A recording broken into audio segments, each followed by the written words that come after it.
Hello and welcome to Daily Politics on Trust TV. On this program, we discuss issues around politics, policy, and governance. I am Shafiu Suleiman.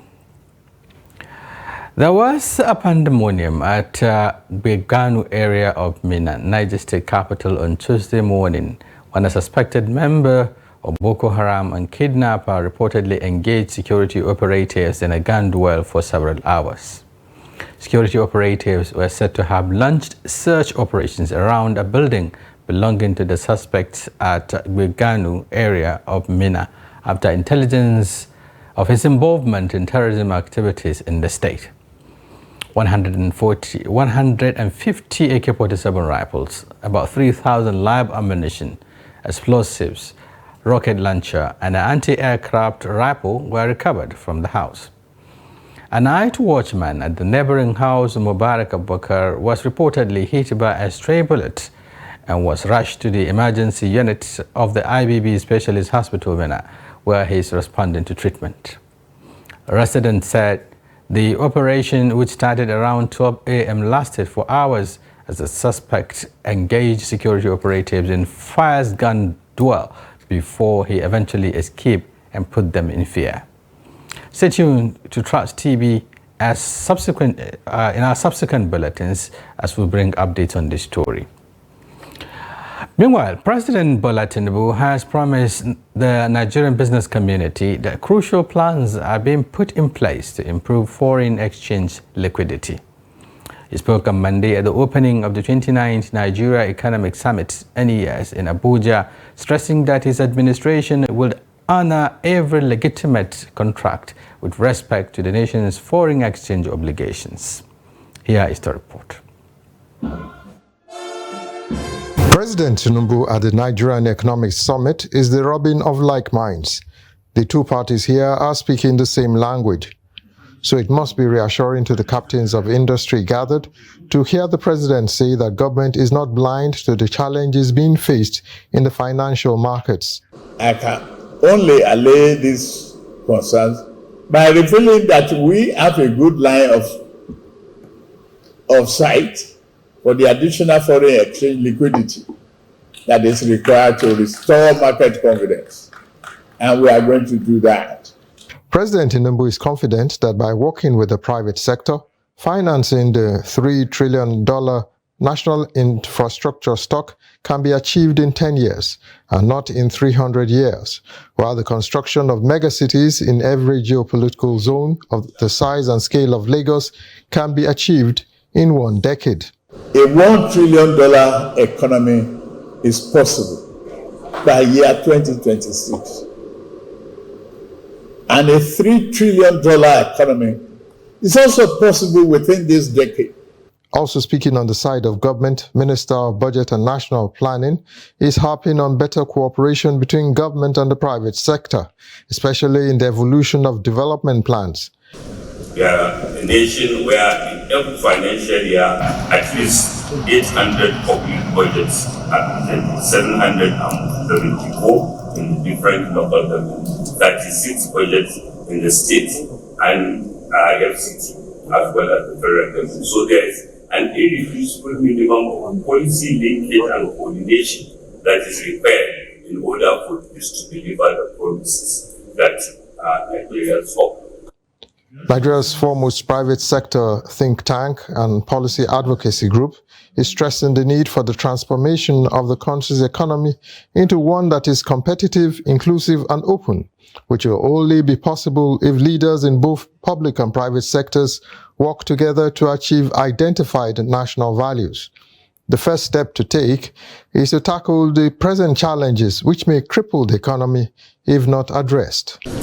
The low access to and the increasing cost of FX, the high cost of inventory, of imported inputs and operations, coupled with the diversity of taxes, continue to erode business balance sheets with resultant contraction in production and in employment.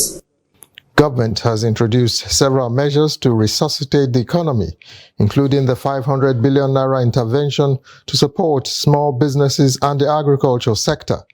By January 2024, the new student loan program and consumer credit schemes will have come into effect. The question is, will these interventions go far enough? From the Federal Capital, Kehinde Amodu, Trust TV News. President Tinubu at the National Economic Summit in Abuja. However, will these moves by the government be enough to give strength to the NAIRA, which has continued to take some serious beatings from the dollar, with current exchange value around 1,240 Naira to a dollar? Also, the Federal Executive Council, FEC, has approved the creation of the Humanitarian and Poverty Alleviation Trust Fund, a flexible form of financial aimed to help Nigeria's emergency response to humanitarian crisis and address poverty in Nigeria. Minister of Humanitarian Affairs and Poverty Alleviation, Betta Edu, revealed this on Monday while briefing newsmen at the State House, Abuja, after a meeting of the Federal Executive Council. She spoke as the Cabinet approved 5 loans to totaling 3,045 billion naira to be provided by the World Bank and the International Development Association. Now take a look. The federal government hopes to raise at least $5 billion annually into the Humanitarian and Poverty Alleviation Trust Fund from various sources, including government, private sector, development partners, philanthropic individuals, and other innovative forms of pool funding. This is to allow for emergency response to humanitarian crisis in Nigeria. Every other day we hear about crisis, the floods, and the rest of it. We need to be able to respond adequately as a country. Beyond this, the issue of poverty alleviation is one of the agendas of President Bola Ahmed Tinubu in his 8-point agenda, and we want to be able to tackle it headlong. How much are we looking at?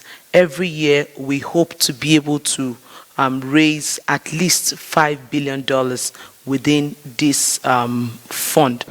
The Council of Ministers also approved additional funding for the training and empowerment of adolescent girls in Nigeria.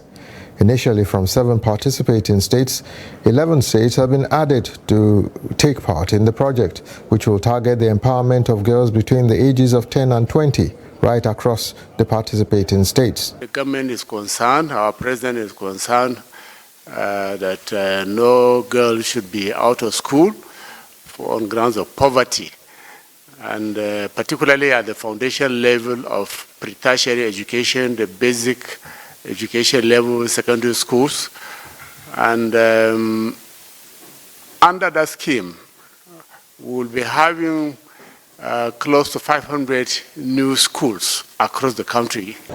Meanwhile, the Cabinet has approved plans to secure funding from the International Development Association, totaling 3.45 billion naira, to finance projects in the power sector and the renewable energy sector. I had said that in terms of the, earlier today, that in terms of the all-important liquidity in the foreign exchange market, to get it to start functioning where demand and supply can at least equate around a relatively stable price, which is what investors, manufacturers, and indeed the general public require.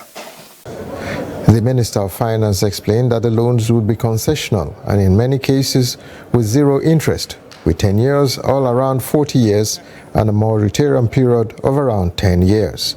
From State House, Abuja, Kehinde Amodu, Trust TV News. And tonight's program will focus on the free fall of the Naira, as our guests will be sharing perspectives on what the government ought to do, what they are doing right, and how soon the Naira can be stabilized. And I have in the studio Jamilu Muhammad. He is an author, opinion writer, as well as an economic analyst. Thank you for joining us. Thank you. Good evening, viewers. Also joining us virtually is Aliyu Audu. He is an economist and the vice president of the Nigeria Irish Business Association. Welcome to the program. Thank you very much. It's an honor. Okay, so we'll take a short break, and when we return, the conversation commences. Stay with us. was never a consensus. We did all our best. You see, in politics, you give your contribution to the best of your ability. If you want, I'll forward to you this statement. You go to this bank and verify. But there are people who say not spending money is not a virtue in itself. Let me finish. But there's so much to be done. Let me finish. Now, you don't allow me to explain myself. The recent development shows abductions are now a factor of informants embedded in community. It's not about the people of Katsina to say that, no, during my administration I was able to stop insecurity. No, it's about collective responsibility for all of us. And what we should ask ourselves is not what has been seen, is the life better? Are there more people who are unemployed who are not become employed? Is the level of corruption has gone down? Is there inclusion? All those issues. We're actually a gas country with associated oil. Our focus has always been on oil, that we have never paid significant attention to gas. To do it effectively, we need to have honest conversation with ourselves. Government needs to come down from its high horse and communicate with the people and build trust. There must be a solution. We cannot continue this way.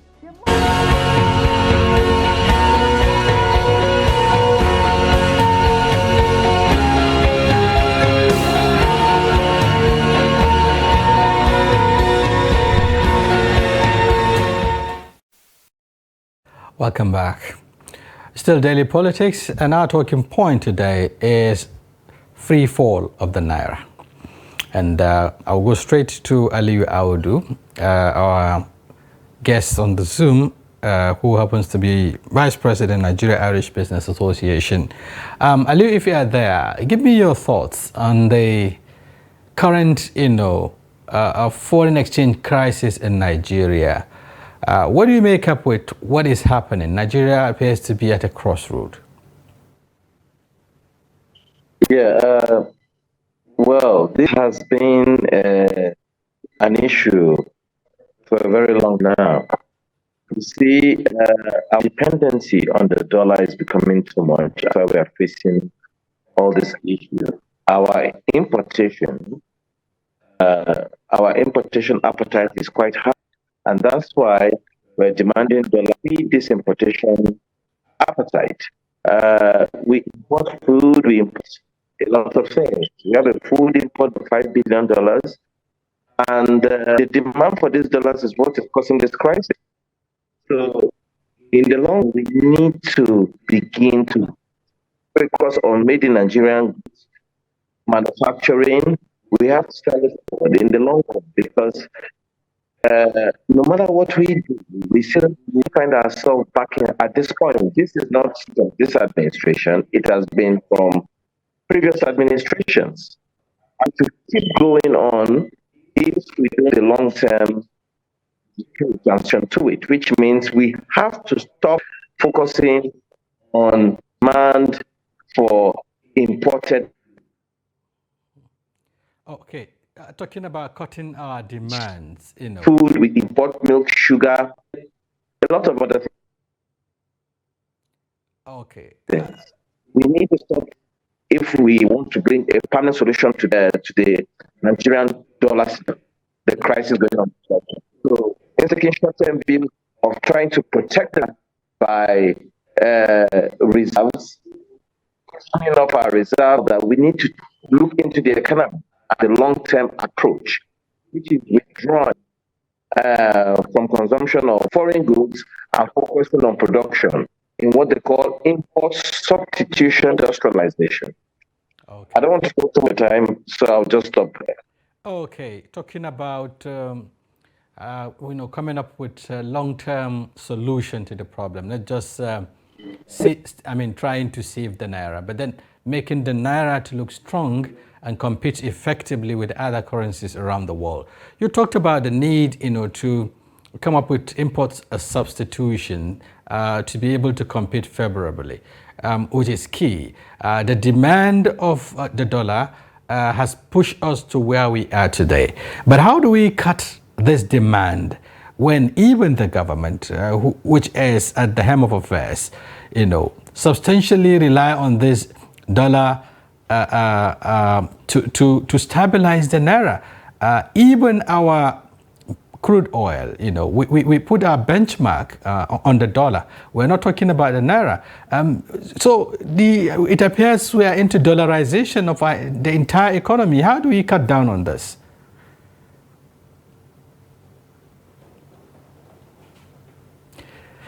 Okay, we'll get back to Aliyu, but let me take this question to you.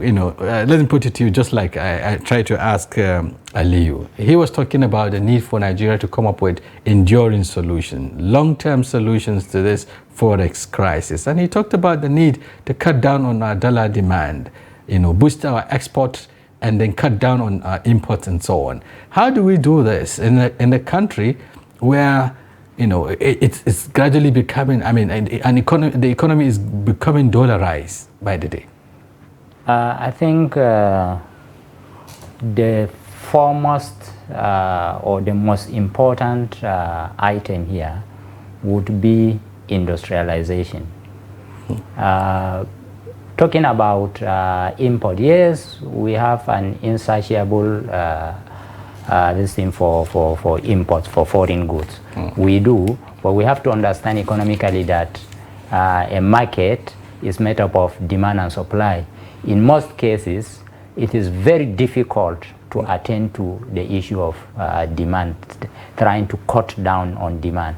The best way to cut down demand is to increase supply or production into the market. Now, in this case, we have a very big imbalance between import and exports. That's our biggest problem. Recently, I saw Nasarawa state government launching its lithium mining project.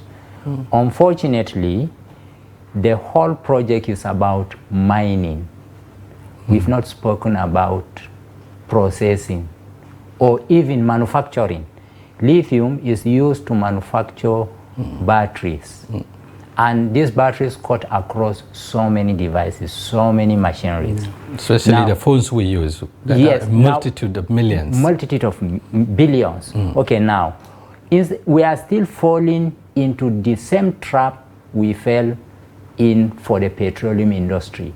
What we are doing is mining petroleum without processing, and then we are now exporting crude and then importing refined products. So what we are doing is we are now building some other economies outside our own. And this is exactly what is happening. I don't know why we are not having a change of perspective of what our economy is. If you want to mine, I think the government started that some times ago. I don't know why the government is changing tunes. When Elon Musk engaged some certain Nigerians about coming to mine lithium for his electric car batteries, Nigeria told him, no, we will not give you raw lithium. You have to come and establish processing and manufacturing factories in Nigeria. And then part of it, possibly you can export crude lithium, but mostly you have to produce lithium from inside Nigeria. But in this case now, I saw the Nasarawa state government project. I think I became a little bit disappointed. Yeah, okay, talking about going into production and adding value, for instance, so that we can save our forex and improve our forex generation. Now, going back to the devaluation, if you like, or the free fall of the naira, which is the bone of contention, it is not just happening, to Nigeria alone. Some other countries are facing similar crises. For instance, Egypt has had a worse hit in terms of the currency devaluation and so on. It is battling with almost 70%, or reduction in the value of its currency and so on. But talking about the naira, yes, we're talking about the need to look at the balance sheet now, look at our imports and export figures. For instance, in the first quarter or in the second quarter of this year, Nigeria was said to have had, export stand at 7.015 trillion naira. That is the export balance sheet. And then in the import balance sheet, we have 5,726 trillion naira. And that is in a total volume of 12.74 trillion naira. And looking at these figures, you would say perhaps the export outweigh the import now. So where are we not getting it right? Okay, the reason why we are not getting it right, you even gave example of certain African countries. The problem is we are running the same model of an economy with the rest of the whole continent. If we put together the whole of our GDP, is not more than 1.2 trillion. I mean the big economies in Africa. I mean the top Egypt, three, for instance. Nigeria, and Ghana, South Africa, right? We are all around 400. And Ghana is even much less there. Okay, you can see that it is not the issue of how the balance between import and exports. That's not the issue. But how much are you even exporting? Your GDP, you are talking about a GDP of about $440 billion, while great economies today. We're targeting 1 trillion. 1 trillion, yes. Okay, yes, I like the dream. Yeah. I like the dream. That is what I've always been dreaming too. Put us into the $1 trillion economy system. Then we will be able to bargain with other economies. Otherwise, as long as we are in the $1 billion economy, we are not in bargaining. We cannot, Netherlands, Spain, these are our greatest markets. And you can look at the economy of Netherlands, you look at the economy of Spain, then you start comparing and say, okay, if this is our greatest markets, how are we going to build a great economy? I don't think, and even Netherlands being one of the greatest receivers of our own exports, we still import refined products from Netherlands. So the balance has gone down too. So I think in structuring the economy, in the design of the economy, the flaw, there is a very great flaw that there is something we are missing very greatly. And this thing is nothing other than what? Industrialization. That is all we need about. And there is another factor.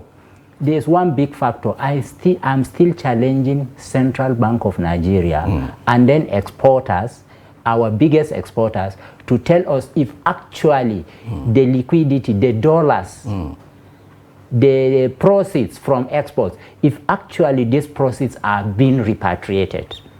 They are not being repatriated. This is one great problem. Why are they not repatriated? Yes, we should ask the central bank. Why? Go and ask the central bank to give us, let them give us domiciliary account figures of our exporters. Let us see if actually these monies, these proceeds are being repatriated. These monies are not being repatriated. This is one reason why we are always lacking in dollars.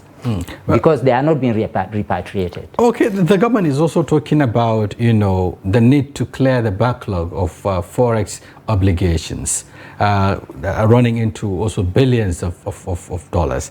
Now, the government is targeting what you call inflow of 10 billion US dollars, to be able to settle that and then stabilize the NAIRA. Is it what is needed? Because you talked about, we're talking about short-term and long-term solution to this forest crisis. I am not a fan of this future contracts thing. I'm not a fan of it. I see it as you see, you are building your house, and instead of concentrating on the structure, you are concentrating on aesthetics. This future contracts thing, I see them as aesthetics. They are financial instruments, right? Now we say our local businessmen their own obligation to this particular program is about $3 billion. Foreign is about $10 billion, $13 billion. And this one is, the central bank has not been able to meet this over some times. So there is a problem of integrity in this issue. How can you continue with a program that has lost its integrity? For a very long time, the central bank has not been able to meet the obligation. So even though the government is saying that going forward, this is what it wants to address now. But it is an aesthetic in the system. It is not a structure. It is not part of the structural system of the economy. As far as I'm concerned, this is an aesthetic. So what are the areas that need to be focused on? Because, you know, I understand, yes, we've been talking about the need to be productive. Productivity is one key area. You talk about industrialization earlier on. These are also long-term solutions, looking at the current state of the country in terms of ease of doing business, in terms of power supply and all of that. How can we go back to production? I don't see them actually as long-term. Okay. As long as the government will come up with deliberate programs. You see, look at agriculture, for instance. Now, the world went to mechanized agriculture, then back to digital satellite agriculture, then advanced to smart agriculture today. But in Nigeria today, we have not even reached mechanized agriculture. Why? All this long, if you are talking about long term, our long term has not been able to take us to even mechanized agriculture. When the world has advanced from mechanized agriculture to satellite digital agriculture, now to smart agriculture, and we've not even moved an inch. Where the problem is it about sustainability, or policy sustainability, or about funding? No, it's not even about funding. It's not. If you are talking about sustainability, you are talking about a program that has come on board. The program has not even come on board. There has to be a deliberate program. You have to create a deliberate program. Our problem today, I think, is we seem to be having classroom economists. I am sorry to use that. Most of our economists, what they do is they go to their books, bring theories from the books, and think these are the things that directly would work on the field. No, you have been taught these things in the books in the classroom. You are supposed to use that knowledge now to look at the reality, and then improvise. You cannot. Let me give you an example. Taiwan is one small country beside China, and I don't want to go into the politics of Taiwan, China, but China claims Taiwan to be its own. Yes, okay, it is its own, no problem. But it is a very small country whereby the whole world, except South Korea, I say the whole world except South Korea, depend on Taiwan for its technological drive. All these our gadgets, our chips, we get them from Taiwan. Except South Korea, Samsung, they manufacture their own. Okay, how did they get it? Okay, we're talking about, you know, creating an enabling environment for productivity. Again, since we're looking at the realities now, not just the theory, you know, what people talked about, currency devaluation and its effect, you know, in the theories. We're looking at the practical application, or rather, things that need to be done, you know, to address this problem promptly. Part of the mechanisms addressed, some would say, is perhaps they need to look at the trade policy, Nigeria's trade policy, such that it will, encourage productivity, encourage people to go into production. What do you make up with? Perhaps let's look at ease of doing business in the first place in Nigeria. Is it competitive? It is not. The reason being that it is not only about ease of doing business, going to the market. What is the efficiency? You see, you cannot just be productive without being innovative. most especially in our current world. The problem with our system is we are always talking about going to the market, trying to be productive, when we are actually not innovative. Our biggest problem today is that most of our economy is hinged on services. You see, you structure an economy, you have manufacturing, you have services. In some respects, most economies now give agriculture its own sector. Okay, now most of our dealings have to do with services. In fact, financial services, not even other services, financial services. Because if you want to go into the other sectors of the services, you must have the structure. What? Industrialization. There are certain services that will serve industrialization. But when you structure your economy, everything you are talking about, exchange rate, financial services, a growing economy like Nigeria, a large economy like Nigeria, does not need that. Okay, one fundamental issue is about foreign, exchange rate policy, and this government, since inauguration, since it came on board, has taken this very seriously. They need to, stabilize the foreign exchange market, and of course address some of the challenges that are hinder it from growing. We'll look at that when we return from the break, and other areas that need to be looked at, to tame the tide of this currency crisis in Nigeria. In case you're just joining us, the program is Daily Politics, and we have in the studio Jamilu Muhammad, is an author, economic analyst. Together we'll be looking at the foreign exchange, the forex crisis in Nigeria, and especially the free fall of the Naira. We'll take a break. When we return, we'll also go back to Jamilu, Aliu Audu, the Vice President of Nigeria Irish Business Association, who has joined us earlier, but for the challenges had to do with technology, we couldn't advance. We hope to get back to him as soon as we return. Stay with us.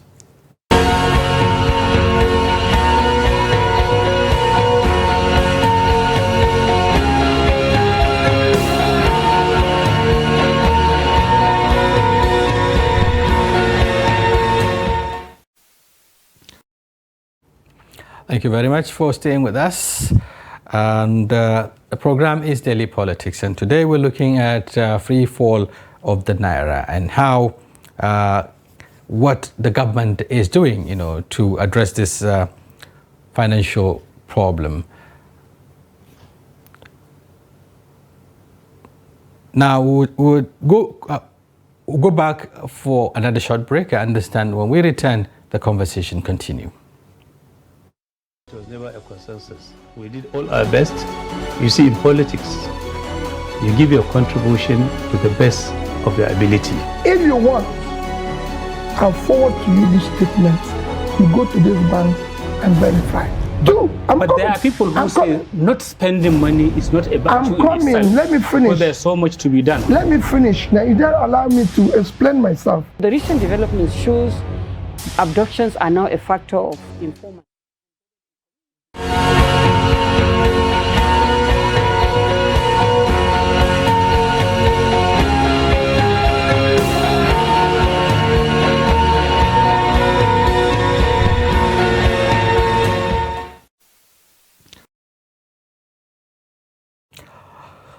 Thank you and welcome back to Daily Politics. And today we're looking at the free fall of the Naira and of course measures taken, to stabilize the foreign exchange situation in the country.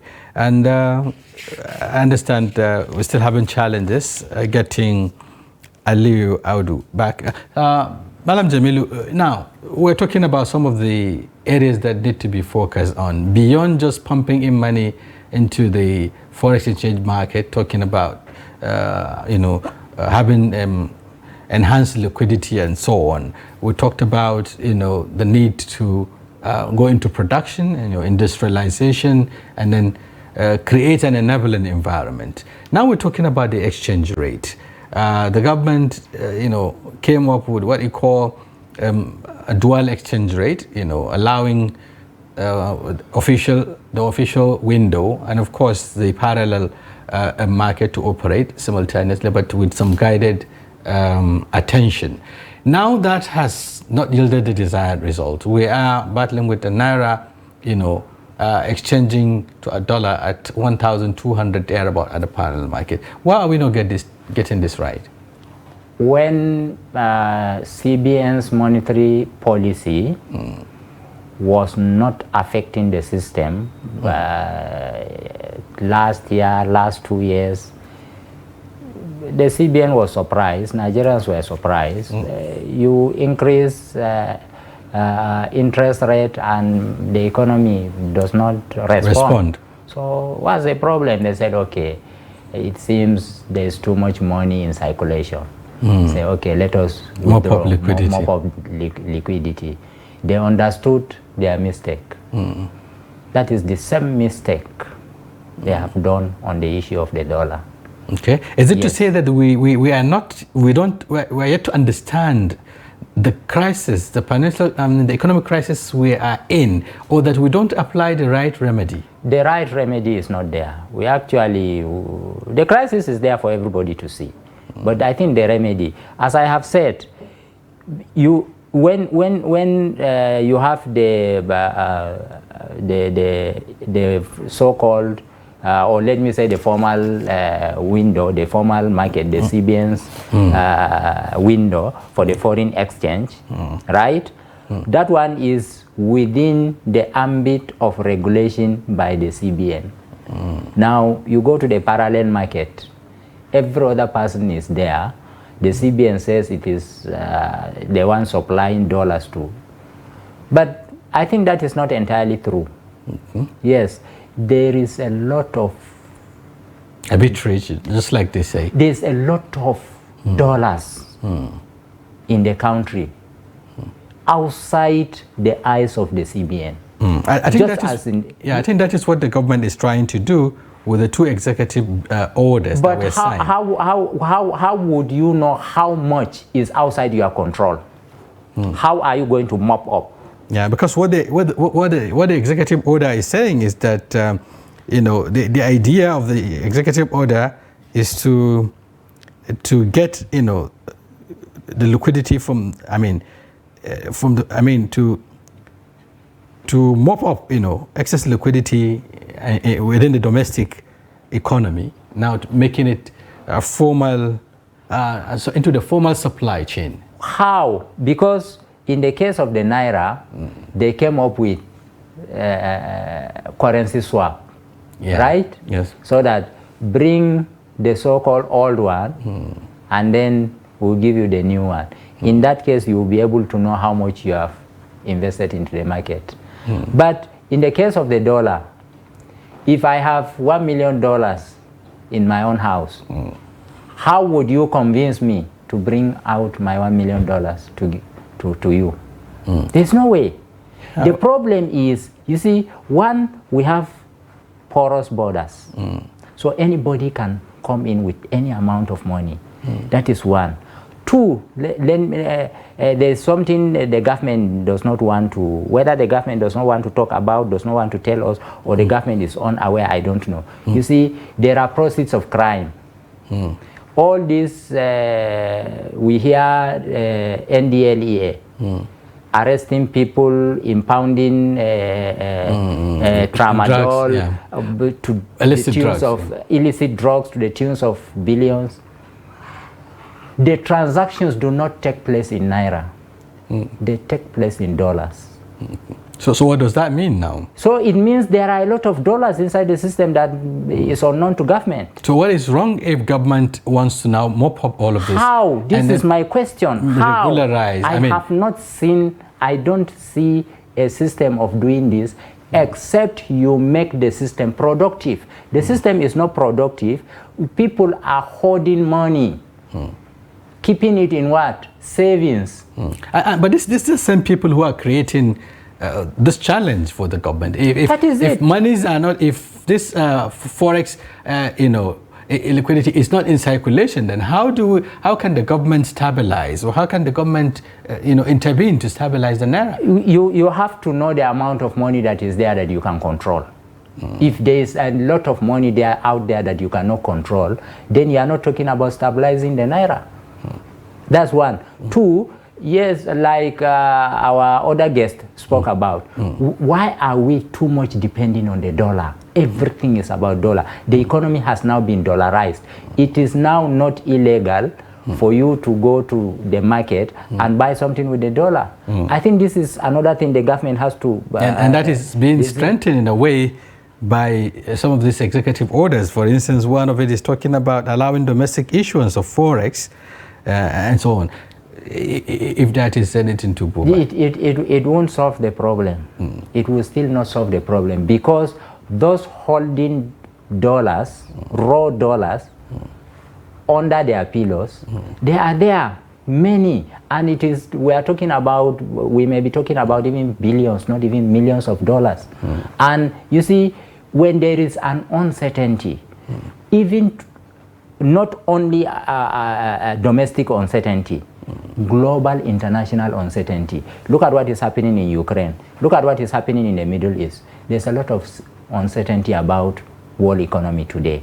And anybody having his money would have to know where to keep it. Not only that, BRICS, Brazil, Russia, China, India, and South Africa, they have formed a bloc against the dollar. That is a group working against the dollar. It's just like when you have the G8. The G8 industrialized. The G8 is actually a group against oil. They formed the group to fight oil. And successfully they have done that. So BRICS came and said, okay, we are fighting the dollar.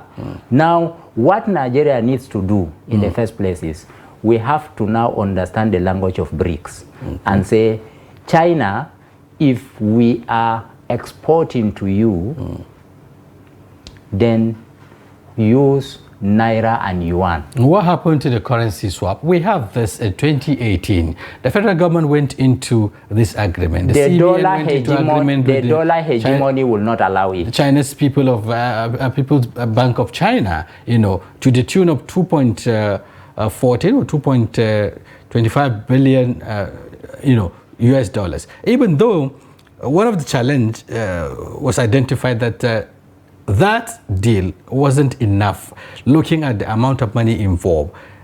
Within 3 years alone, Nigeria-China trade investment and trade deal rose to 20 billion US dollars. And here we are talking about 2.4 billion US dollars. How do we get the surplus? Why would you go and bring China to build railway from Port Harcourt to Maiduguri, and then you are costing it in dollars? Why? It does not make sense. So I don't know. I think our psychology about dollars has a problem.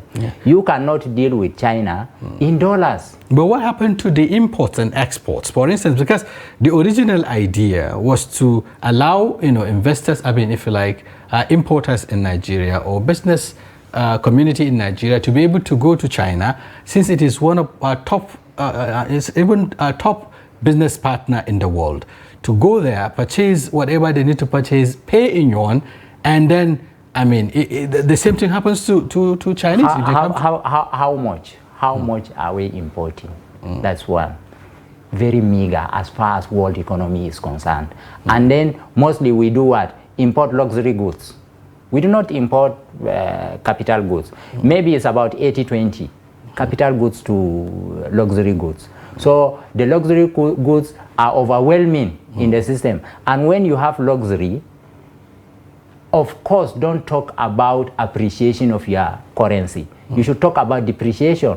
If you swap it now, you have now capital goods importation, 80%, luxury goods 20%. Then you should talk about appreciation of your currency. So we are getting it upside down. So how do we get it right? Because some say there is need for us to go back to that arrangement, since it is renewable after 33 years. I understand it was renewed in 2021. Isn't it another window that Nigeria can save this, addresses so much dependence on dollar? Is not enough. Our budget, for instance, we are projecting now something 26, 27 trillion naira, possibly in the next budget, right? That's what we are projecting. Our oil export is about 7 times 4, about $28 billion. That's what our oil export is counting. Now, if you look at these figures, you know that we are actually lagging behind. If you are talking about the exports to China, you have to export times 5, times 6 of what we are exporting today. We have to increase the volume. We have to increase the volume, and not only the volume, but also priority of what products, what country are we, as I have. How do we even add value to the product? Because it's another thing to export, it's another thing to be competitive entirely. I have given you an example. The countries taking our exports, the greatest countries taking our exports are Netherlands and Spain. Can you compare that with China? You cannot, because that means we are producing very small. And then the products, we have to change entirely from what we are producing today to export to Spain, to export to Netherlands, to export to African countries and so on. We have to look at the big economic markets. We have to look at Singapore. What should we produce to export to Singapore? What should we produce to export to China, to India? This should be our focus, not just the rudimentary thing we say we are sitting down, even the agricultural produce we have. These ones are so meager that even the local farmers are not themselves profiting from them. So I understand upscaling productivity and production, and innovation, and targeting the right markets. And innovation is very important. Yes. Okay, now we have a crisis at hand, and government is doing everything possible, to address this forest crisis. It's doing something possible. Okay, and it's talking about, some measures to be taken, including sanctions where necessary against arbitrage and what have you, speculators who are said to be, fueling the crisis and all of that. But then, at the same time, we have a government which is also still borrowing. Looking at the medium-term expenditure framework, you would understand that the government is still borrowing. It has a line of items to borrow. We've had it even from the president talking about, getting some funds and all of that. And then we're also not looking at the fact that this monies or this interest rate has to be paid in dollar, for instance. And then it is putting pressure on our economy because loans that have been taken in the last 1 year must have almost doubled by half in terms of payment. I still don't understand the focus of the government in this respect. Your budget is about 20-something trillion naira. Your annual debt service is about 9-point-something trillion naira. And then you are still going to borrow about 8 trillion naira per annum. I don't know that mathematics. The mathematics does not fit at all. It does not. So in other words, we have to look inward, not looking at borrowings from foreign. You see, we have to understand that borrowing itself, the debt issue itself, is a financial instrument. It is not a wholesome structure of the economy. It is a financial instrument. Some people are trading with it. You see, yes, sometimes debt does not even count in the economy as much. Look at the US. Look at the volume of the economy of the US. Yet, every 2 years or so, the US raises its own debt ceiling. Today, the U.S. is indebted to about $33 trillion. That was one of the most the economy indebted is still country working. in the world. Yeah. Okay, thank you very much, Jamilu Mohammed. I wish we could go on, but I understand time is not on our side. Jamilu Mohammed is an author and economic analyst. Together we'll be looking at the forest crisis in Nigeria, especially looking at the free fall of the NAIRA and what intervention needed, urgently to stem the tide.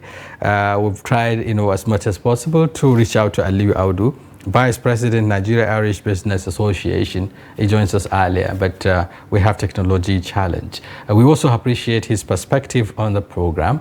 Thank you very much, Madam Jamilu, for coming. Thank you for having me. And viewers, that's a wrap on today's package. We sincerely hope you found the conversation engaging and informative. And be sure to join Daily Politics Live, airing every weekday. And also our special package on Friday, during which we open our telephone lines for you to comment on national issues. Once again, we thank you for watching. I am Shafiu Suleiman.